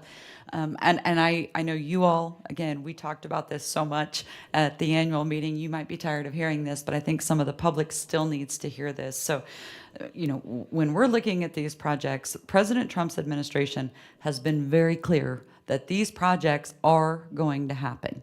They're going to happen all across our country because we don't feel we can afford to let it happen in other countries and expect our information to be stored on servers in some other country. We can all understand the challenges that would happen as a result of that.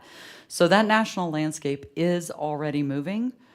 And it really is a national priority. They have streamlined regulations. They have ensured that they're going to speed processes up. We felt we had to have a process locally because it's very possible that if we don't have our own process, these could still be placed in our community. We just wouldn't get the opportunity to shape them. We would have just been told where they were going. So that was really important for us. And again, the artificial intelligence piece is not just about convenience and using ChatGPT or creating a TikTok video, right? We're talking about national security, economic competitiveness, the future of our societies really are going to be impacted by what happens in artificial intelligence. So our hospitals, our banks, our supply chains, our national defense, all of those things are already being managed through artificial intelligence in some fashion. For the farmers, they know this. They've got technology being operated by it, right? Our combines, our tractors, our irrigation systems, all of those things are utilizing cloud computing, which is part of what these data centers, these digital infrastructure campuses are doing. So you're talking about machine learning that's allowing for medical breakthroughs, for energy efficiencies, for learning how better to do agriculture, water use, all of those kind of things. That stuff's happening already in artificial intelligence. We're not going to stop that by saying no to building a data center. So I think we have to get that out of the way too. We aren't going to change the trajectory by making a decision in one state or one county or one community that we're not going to participate. The only thing we're doing by choosing not to participate is potentially costing ourselves the opportunity to shape the decisions that get made instead of just live with the decisions that get made somewhere else. Thank you for bringing that up. All right, I think everybody on this commission knows that they can come to you anytime they have questions, so I'm going to go ahead and cut this off. I want to be respectful of everybody's time. Thank you so much. Appreciate all that you do. Thank you. Again, with the thought that I'd like to be considerate of everybody's time. It's been a while, and I think we need a break. So let's break until 10:20.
And the next item on our agenda is 5B, Finney County EMS. Good morning, Commissioners. This is just to give you the recap of the first quarter of 2026. Sorry, my name is Kenny Smith, Director of Finney County EMS. In the first quarter, we hired the Assistant Director, which I kind of mentioned in January, I believe, when I did the 2025 update. But anyway, he oversees the education program, and since then, he's just kind of hit the ground running. He's really incorporated the Garden City Fire Department. We do monthly trainings per shift with them, and then he's also providing advanced level classes for our current ALS providers or our paramedics and AEMTs. Station 1 at 8th and Mary is coming along very nicely. Concrete is complete on the outside, and they'll start landscaping next month. Overhead mechanical is still being worked on and should have the final paint put in place later this month. For the first quarter of 2026, we ran 1,024 calls compared to 1,015 and 1,005 in 2024 and 2025 respectively. In March, we sent Natasha Oglesby, who is a paramedic supervisor, to Phoenix for a one-day class getting certified in ASLS, which is Advanced Stroke Life Support. This allows her to instruct and teach future instructors and line personnel on stroke from the AHA or American Heart Association. She is the first person in the state to be certified in this, which was kind of a unique opportunity and is why she had to go down to Phoenix. Our personnel continue to do great things. I can't thank them enough for what they do for the citizens of Finney County. The next little excerpt I have there is just showing you the numbers, and it's kind of tied into the first pie chart that I have, but it's the numbers we have respectively per station, per city, county, and all that stuff, just kind of broken out so you can see where the call volumes are at. And then if you go to the next pie chart, which then incorporates those numbers into the pie chart, and it's just showing you again that where the majority of our calls are being done. The next pie chart breaks it into Garden City, Station 1, Station 3, Holcomb, Air Medical, nursing homes, and then just the stragglers that are out there that doesn't fit anywhere as far as under these things. So you can see that in Garden City, Station 1, 431 calls were made in the first quarter. 249 were made from Station 3. So the next few items. So this is again from Quick Med Claims, who is our third-party biller. This just shows you, continue to go down. This just shows you the trip count. This is billable trips, not what we ran those months or on those days. So those days are the ones that were submitted for billing, and that's the ones that they record. You can see just some days are more busy than other days. And it's just kind of how the ball rolls. So go to the next one. It's just kind of a different graph, and it shows January of 25 and February of 25 and how it compares to January and February of 26 and how respectively we are down on trip count as far as billable trip count. But as the numbers seen, we are over on our quarterly as far as our last 2 years. Next one,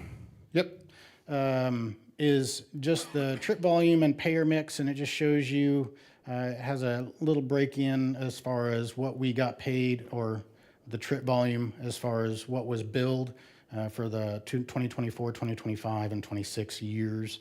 And then just shows you that, again, Medicare is our top payer, and that kind of branches out into self-pay and Medicaid and commercial, like Blue Cross and Blue Shield, for instance. Go to the next one. Again, just a different graph showing you how Medicare is our top payer. It's just a different graph, sorry. The next one is the call type volume or trending. So on the billables, it just shows you whether it's a BLS or ALS call. And then the ALS calls trended down at the end of last year, and they're starting to trend up Again, in February, they started trending up. So just shows you the trip count or the trending on the type of call that is being done on our end. The next one is the 3-year deposit trend. It just kind of compares 2024 and 2025. We're pretty close as far as what we got back from billing and then where we're at for 2026. And then the final slide shows per month what we brought in. January is a little excessive just because at the end of the year we went through and changed a lot of the calls that we had for billing, whether there was questions on if it was an advanced life support call like cardiac arrest, stroke, chest pain, or like an MI or something like that. We always try to get the doctor to review those, and after he or she reviews those, then we have to make that change for the billing company to go ahead and bill out. That's why that's a little elevated in the month of January. So other than that, that is my last slide. I'll gladly take any questions if there are any. All right, thank you. Looks like we have no questions. So All right. Thanks for your report. Uh-oh. I figured. Always count on you, sir. Now, your total year deposits. Yes. I was looking at 24, now 25. You see any big changes if you go look further back? So QuickMed claims came on, I want to say, beginning of 24, and so they pulled some 23 in, I believe. Before that, well, not a third party. We did it in-house, and so I believe, I don't know, it was a lot less. It was less than half of what we were bringing in now. So that I'm confident in, so, yep. All right, thanks, Kenny. Thank you. Have a good day. You too. Item 5C, Finney County Attorney.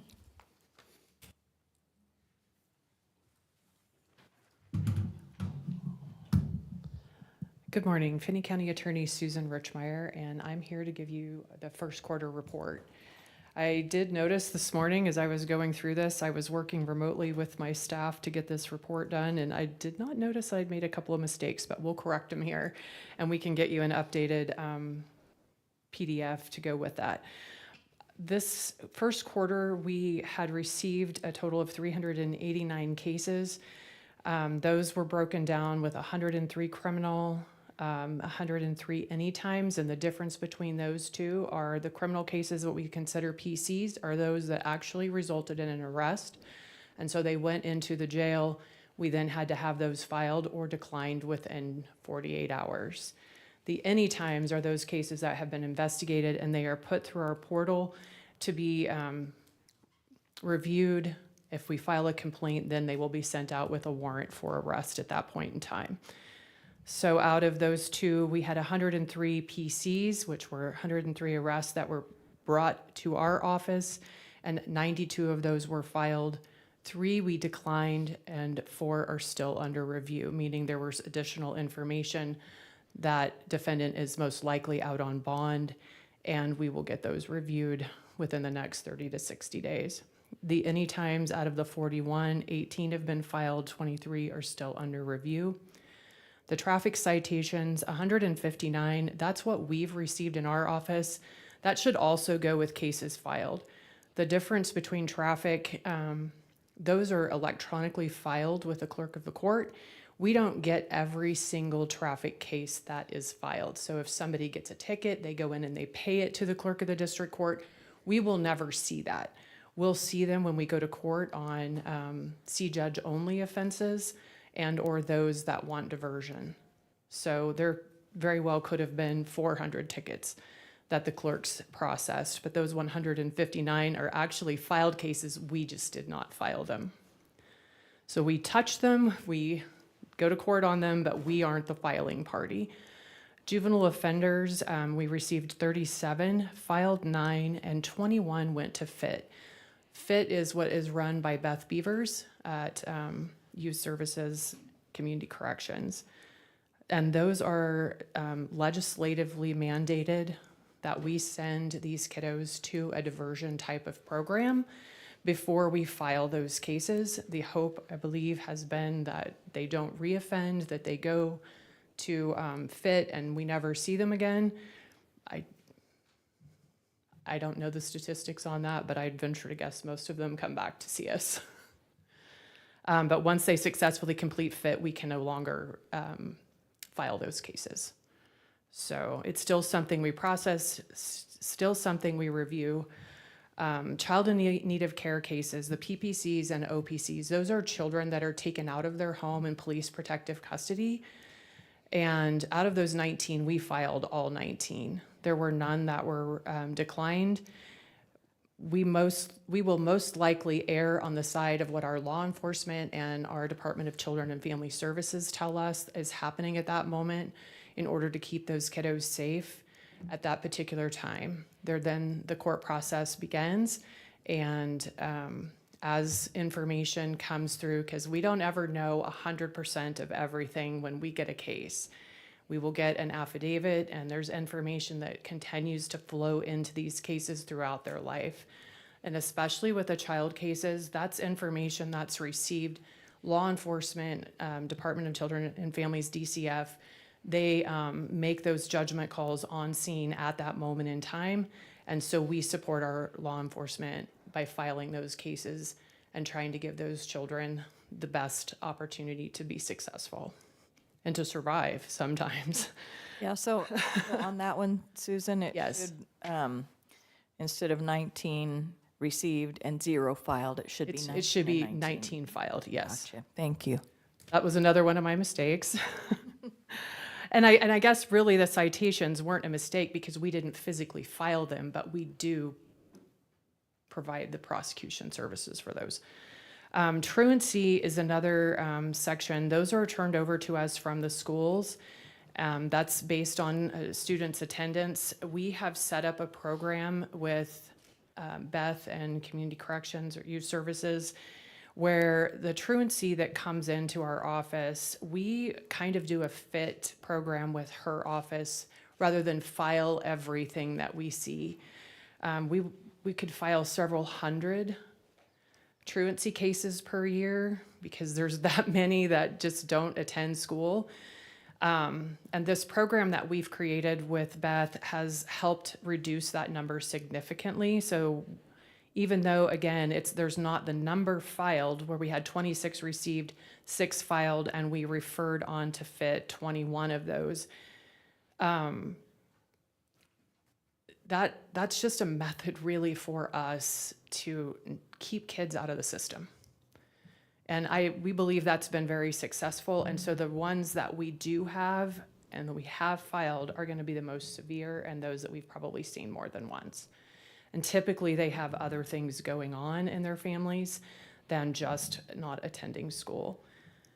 Care and treatments are our mental health cases. So those are situations where someone is at risk of harming themselves or others. They could be threatening, they could be self-harming, and those are reviewed by our community mental health center, so that is Compass.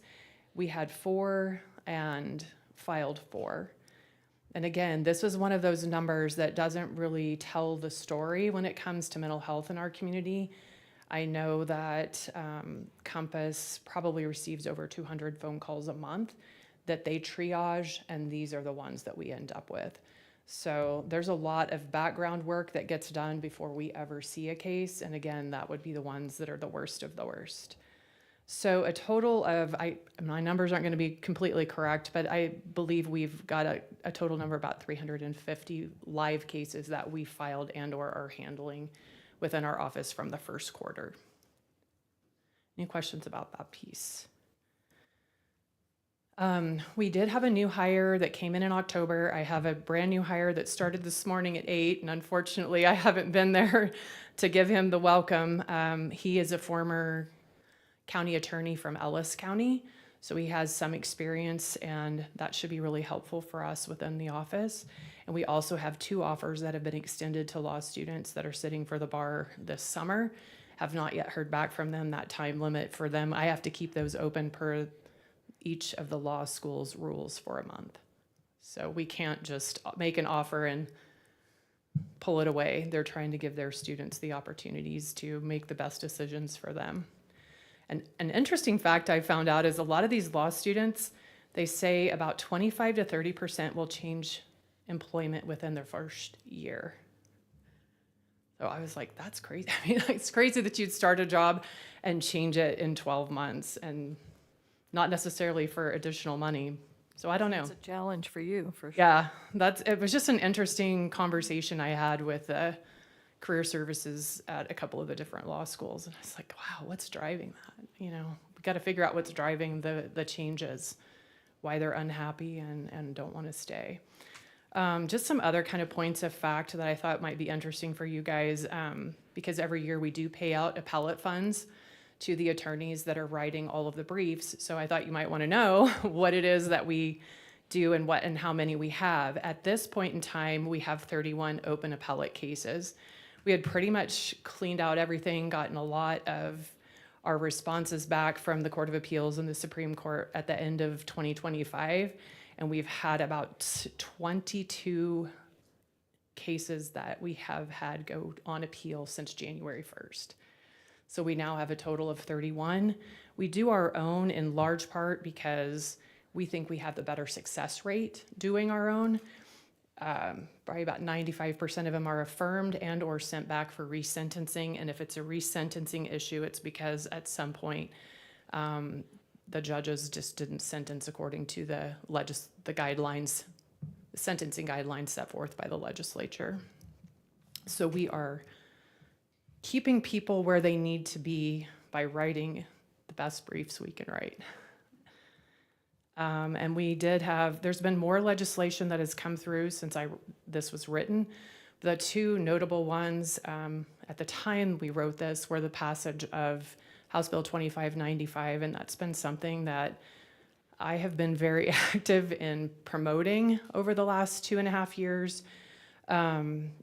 What that translates to is the ability for any attorney that comes to work for our office that relocates from a metro area or another state to a rural area can apply for up to $20,000 in loan repayment. They can do that for 5 years, which is a total of $100,000 towards their loan repayment, which is a huge, I mean, I'm hoping that it's a huge driver towards getting attorneys out here, not just for my office, but to supplement those other law firms that are in town that are interested in expanding.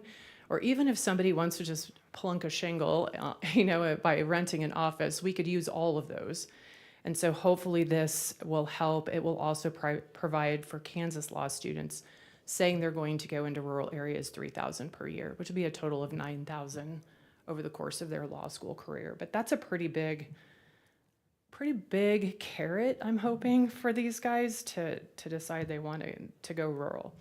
And then Senate Bill 374 kind of closes the gap between the mental health side of our statutes and the criminal side. We've had several cases it's been a while since our office has dealt with it, but some of the other counties across the state have dealt with a loophole which has allowed for release of very serious criminals when they're determined to be not competent, but they're not a danger to themselves or others. So they're not being held in Larned or Osawatomie because they don't meet the criteria for that, but they're not being held by bond and the court will dismiss those cases because they're not competent to stand trial. So this closes the gap on that. And both of these I've been involved in, and there's probably about half a dozen other, and we'll get to those in the next quarter. I'll do a rundown of all of the legislation that not only myself, but KCDAA and me, just as being part of the board, have been involved in. So that's my recap for this quarter, and I'll take any questions you guys have. Madam Chair. Yes. Susan, Beth described to us House Bill 2329, new rules on detention of juveniles. Do you expect more juveniles to be detained as a result of that bill? And if so, can you help us quantify that? I don't know that I can come up with a quantity for you. I mean, all of it depends on what's happening in our neighborhood at the time. What we have been a proponent of is for those that are committing serious crimes, particularly excuse me, particularly person crimes, stabbings, assaults, batteries, anything that is harming another person directly. We've been a proponent of that time limitation that they can be in detention to be extended. And I don't recall, I think it went up to 90 days, if I'm not mistaken, and it was at 45.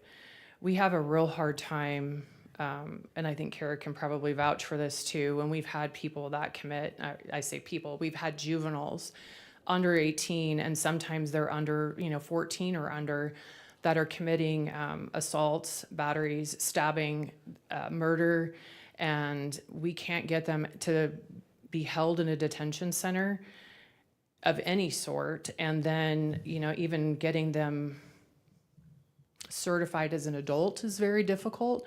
So the maximum amount of time they can serve or will serve will be until they're 22 and a half.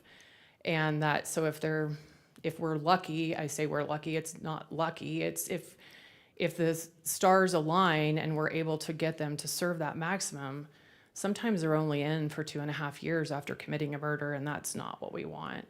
But we want the options. Is that something that our office is proponent on every single kiddo that comes in and commits, a theft or property crime of some sort? No, that's not what we would propose. We're not going to propose that. We're trying to keep those that are harming our community off the street, and that will give us that additional. I don't see that we're going to have like 100 new detainees. That's No, but I see this bill as another tool for the prosecution, especially our gangs that like to have underage people commit the serious crimes.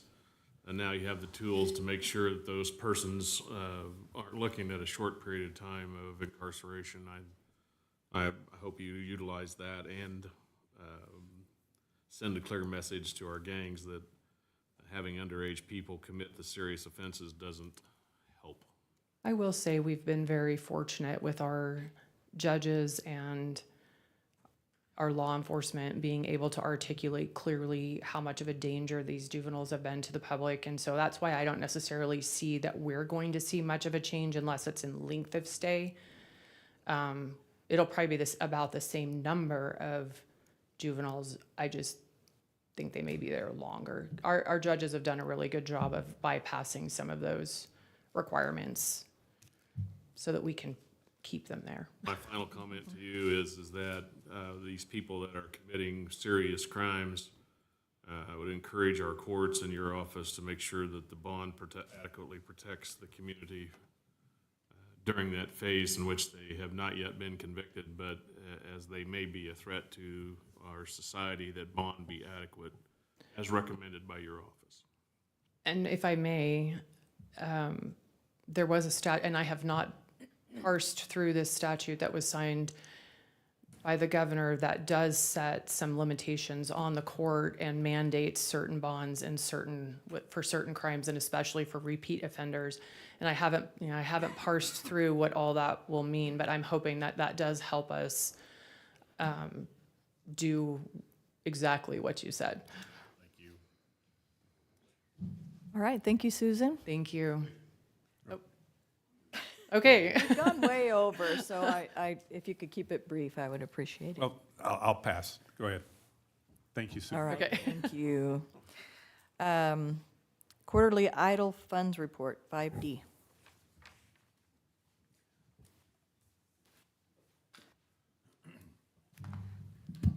Good morning, Chair and Commissioners. Trista Joyce, County Treasurer. So KSA 12-1677 requires the treasurer of certain municipalities to report on the idle funds each quarter and present a report to the governing body. So in front of you, you have such a report. So if you look at the report, the first section are demand deposit accounts. So these are accounts that are liquid that we can withdraw should we need to. Included in that is the account at Equity Bank for approximately $95.7 million. That is the bonds that were issued last month for the jail and LEC project. When setting up that account, we did bid that out to all local financial institutions. We did receive 4 proposals, and Equity Bank was selected because of the terms that they offered. So the next section is current investments. So these are a little bit longer term, so they do comprises treasuries and certificates of deposit. And then below that, you'll find an outline of each of the amount of interest earned by each financial, or the amount of interest paid to us by each financial institution for the first quarter. So keep in mind that interest is generally deposited to the general fund unless stated otherwise in statute. So the exception would be interest earned on the bond proceeds, which is deposited back and to be used for offsetting some of the interest incurred by those that bond issuance. Does anybody have any questions? Very good, thank you. Thank you. Next is the county administrator update. Nothing more to report. Thank you. And department reports, is there anything additionally, Dory? Okay. And meetings of note, I think that's well documented. Commissioner reports, and again, I'd like to ask everybody to be as brief as you can. Thanks. We'll start with Commissioner Utes. All right. Probably most of us can echo this, so it should cut down the comments, but I attended the Newman University Mobile Agricultural Lab joint venture with Newman University and Garden City Community College. This is another great opportunity for our community to grow.